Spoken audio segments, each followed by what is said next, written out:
بسم اللہ الرحمن الرحیم. Question number 1. 1973 constitution introduce dash system of government in Pakistan. Pakistan میں بچوں یاد رکھیں ہمیشہ یا فیڈرل رہا ہے یا پریزیڈنشیل رہا ہے. فیڈرل سے مراد پرائم منسٹر یعنی پارلیمنٹ والا. تو اگر آپ اس کو غور سے دیکھیں تو 1956 پہلا آئین، 1962 دوسرا آئین، 1973 تیسرا آئین. صرف 1962 کا آئین تھا جس میں صدر ایوب خان تھے اور انہوں نے اپنی پسند کے لیے پریزیڈنشیل فارم بنایا تاکہ خود ان کے پاس پاور ہیں. باقی دونوں میں پارلیمنٹری فارم تھا جس کو فیڈرل فارم بھی کہتے ہیں. تو 1973 کے اندر obviously parliamentary form of government رہی تھی جس کو فیڈرل فارم کہتے ہیں. Question 2. For establishing peace at the behest of UN Pakistan sent its army to. کہ امن قائم ہو جائے تو اس لیے UN کی خواہش پہ پاکستان نے کہاں پہ اپنی آرمی بھیجی؟ تو یہ 4 ممالک ہیں. دیکھیں ویتنام تو مشرقی سائڈ پہ ہے، ادھر تو پاکستان کبھی بھی نہیں گیا، کبھی بھی اپنی فوجی نہیں بھیجی. کوریا دیکھ لیں، نارتھ کوریا اور south Korea. North Korea China کا دوست، ساؤتھ کوریا امریکہ کا دوست. تو ہم یہاں پہ آ کے کسی ایک ملک کو بھی ناراض نہیں کرنا چاہتے تھے، یہاں نہیں بھیجی ہم نے فوج. DR Congo, democratic republic of Congo, یہ افریقہ کا سینٹر ہے، بہت غریب ملک ہے، یہاں ہم نے بھیج دی تھی، کوئی فرق ہی نہیں پڑتا. اور البانیہ میں بھی کبھی نہیں بھیجی. تو ہم لوگوں نے بیسیکلی کانگو میں بھیجی کیونکہ حبشی النسل لوگوں کا ایک ملک ہے اور بڑا ہی خوبصورت ملک ہے، بڑے لوگ بھی بڑے اچھے ہیں. تو کانگو میں ہم لوگوں نے فوج بھیجی. Pak Afghan border is also known as, یہ تصویر سے آپ یاد رکھیں، یہ چاروں الفاظ میں سے کچھ بھی پوچھا جا سکتا ہے کہاں پہ. مشرقی سائڈ پہ آپ کے 3 بارڈر لگتے ہیں، یہ اس کو کہا جاتا ہے ریڈ کلف لائن، جس میں بڑی زیادتی کی تھی سر ریڈ کلف نے پاکستان اور انڈیا کی تقسیم میں، مسلمان علاقے کچھ ان کو دے دیے تھے. پھر ورکنگ باؤنڈری یہ سیالکوٹ کے پاس ہے، اور یہ لائن آف کنٹرول تو یہ جو آزاد کشمیر اور مقبوضہ کشمیر کے بیچ میں. مغربی سائڈ پہ دیکھیں ایک دوسری لائن ہے، یہ پاکستان ہے، مغربی سائڈ پہ ڈیورنڈ لائن ہے. اور اس کو میں نے یاد رکھا ہوا ہے اس طریقے سے تاکہ ریڈ کلف اور اس میں کنفیوز نہ ہو جائیں. لیفٹ سائڈ پہ ہمارے پٹھان حضرات زیادہ تر کہاں پہ رہ رہے ہیں؟ پشاور اور اس سے آگے. اور دورانی زیادہ تر پختون لوگوں میں سے ہوتے ہیں. تو یہ دورانی ڈیورنڈ لائن یہاں سے میں نے یاد رکھا ہوا کہ لیفٹ سائڈ والا مجھے بھولے نہ کبھی. تو Durand line is the answer. Question 4. Pakistan spends a great amount of foreign exchange on import of dash every year. Pakistan باہر سے کیا چیز امپورٹ کرنے میں سب سے زیادہ خرچہ کرتا ہے؟ سیمنٹ نہیں، پاکستان میں اپنی بڑا ہب سیمنٹ ہے، فوجی سیمنٹ ہے اور کوہاٹ سیمنٹ ہے، بہت ساری سیمنٹ کی فیکٹری ہیں. سرجیکل اکوپمنٹ ہو سکتا ہے، یہ آنسر ہو سکتا ہے کیونکہ پاکستان بہت ساری چیزیں باہر سے ڈاکٹری کی منگواتا ہے. الیکٹریکل اپلائنسز نہیں، اب تو بہت زیادہ پاکستان خود بھی بنا لیتا ہوتا ہے. پیٹرولیم، یہ آنسر ہے، سرجیکل نہیں ہو سکتا. کیوں؟ پاکستان کے اندر دیکھیں گاڑیاں، موٹر سائیکلیں، ہر چیز اتنی زیادہ چل رہی ہے اور پاکستان کے اندر خود تو ہے نہیں، تو پاکستان باہر سے ہی منگواتا ہے. سب سے زیادہ امپورٹ پاکستان پیٹرول کرتا ہے. لفظ پیٹرول سے مراد پیٹرول نہیں بلکہ جتنی بھی پیٹرولیم مصنوعات ہیں جس میں ڈیزل بھی ہے اور باقی چیزیں بھی ہیں، تیل بھی ہے. تو petroleum is the answer. Question 5. Objectives resolution was made part of dash constitution. Objective resolution 1949 میں لیاقت علی خان نے دی تھی کیونکہ اس ٹائم تک آئین بنا نہیں تھا. تو کم سے کم موٹی موٹی باتیں لوگ جنہوں نے فیصلے کرنے ہیں ان کو پتہ ہوں کہ کس پہ کرنی ہے. تو پھر 3 جو آئین بنے، دیکھیں لیگل فریم ورک آرڈر تو نہیں ہو سکتا، یہ تو مشرف دور میں آیا تھا، جنرل مشرف کے دور میں، تو یہ نہیں تھا. تو باقی 3 آئینوں میں رکھا گیا. کس میں رکھا گیا؟ جو آج تک چلتا جا رہا ہے، ظاہری بات ہے آج بھی ہے، تو 1973 لاسٹ کانسٹیٹیوشن تھا، اسی میں رکھا گیا.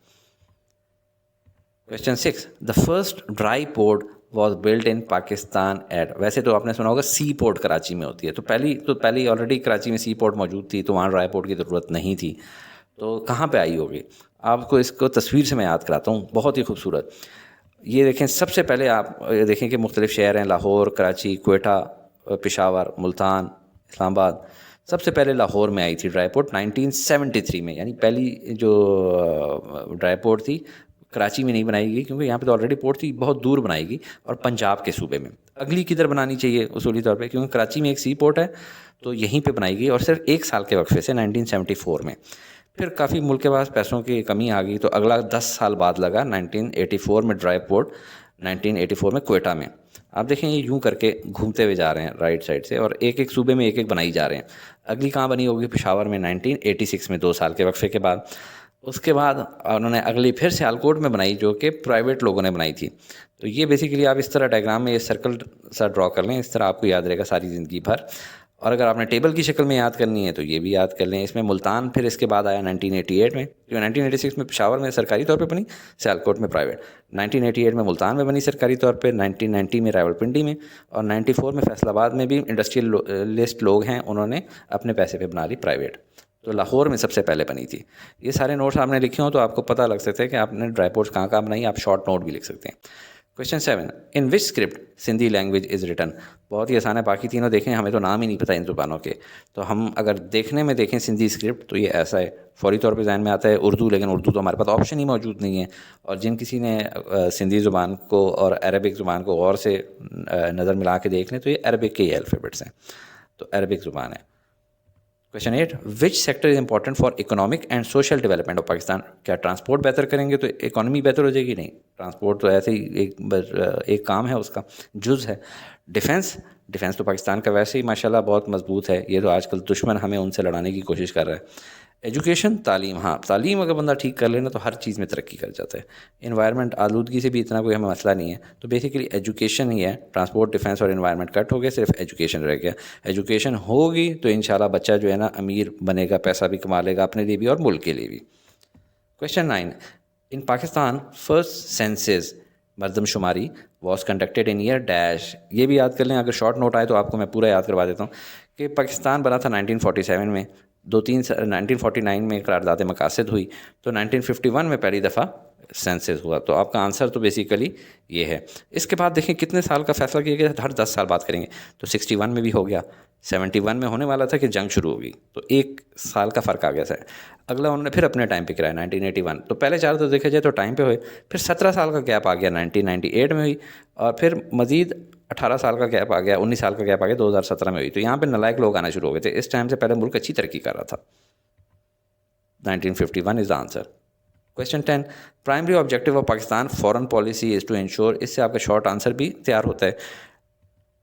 منسٹری آف فارن افیئرز آپ نے نام سنا ہوگا, اس کا کام ہوتا ہے باہر کے ملکوں سے تعلقات رکھنا. آج کل بلاول بھٹو اس کے وزیر خارجہ ہیں جب ہم لوگ یہ ویڈیو ریکارڈ کر رہے ہیں 2023 میں.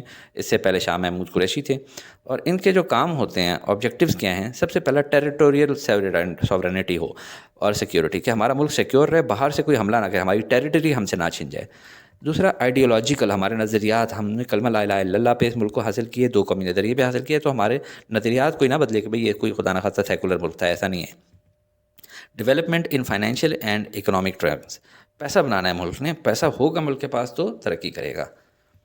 اور فائنلی کلچرل انریچمنٹ, اپنے کلچر کے لیے بھی کام کرنا ہے. ہم لوگ مثال کے طور پہ شلوار قمیض پسند کرتے ہیں, ہم لوگ خواتین کی عزت کرتے ہیں, ہم لوگ آپس میں شادیاں اچھے طریقے سے ارینج ہوتی ہیں, انجوائے بھی کیا جاتا ہے معاشرے میں.